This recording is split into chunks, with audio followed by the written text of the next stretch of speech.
All right, so now let's look at one more finishing variation on a collar choke from the crucifix.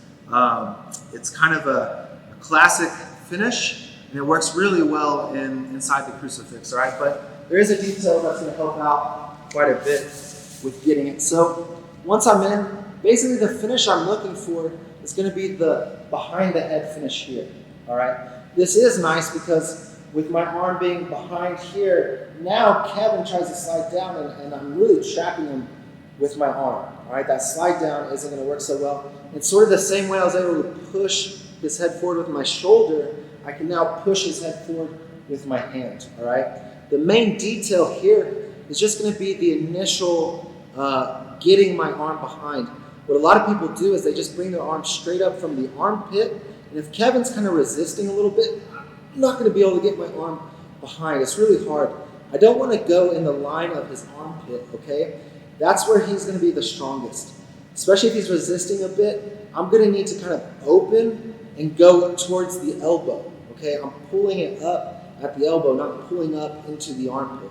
So now I feel a little resistance, and I'm going to be pulling up so Kevin can be resisting me. And it's very difficult now for him to stop this from happening, all right? So I'm kind of flaring my elbow open and pulling my hand up at the arm or at the bend of his elbow instead of the armpit. And now I'm going to reach across, push, pull, and there's my choke. Really simple. All right. So you're in. Now, if they're reaching up their arms, like kind of like if he's reaching too much for my hands or anything like that, he's going to kind of help me be able to pull this up. I'm kind of going with his arm, trying to grab at my hands. But still, most guys will feel whenever you reach to come behind their head, if I'm coming at his armpit, he's going to resist me. He's going to pitch his elbow down, and it's hard. He might keep the same pressure, and if I just swing this open, now I'm going to be able to pull this up. I'm going to get way more leverage on his arm opening up at the bend of his elbow.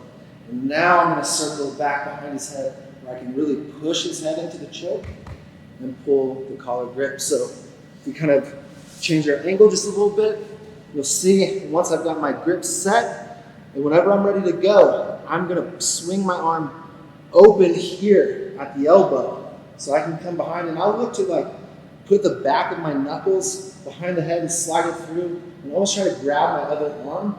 Now I'm just going to push his head forward with my hand as I pull with my grip, and there's my choke. Really nice and easy, super strong variation. Just make sure you're lifting at the elbow. It's the same thing if I was on his back and I had both hooks in, and I want to look for that. If I get my collar grip, I'm not going to just come straight underneath and go behind his head.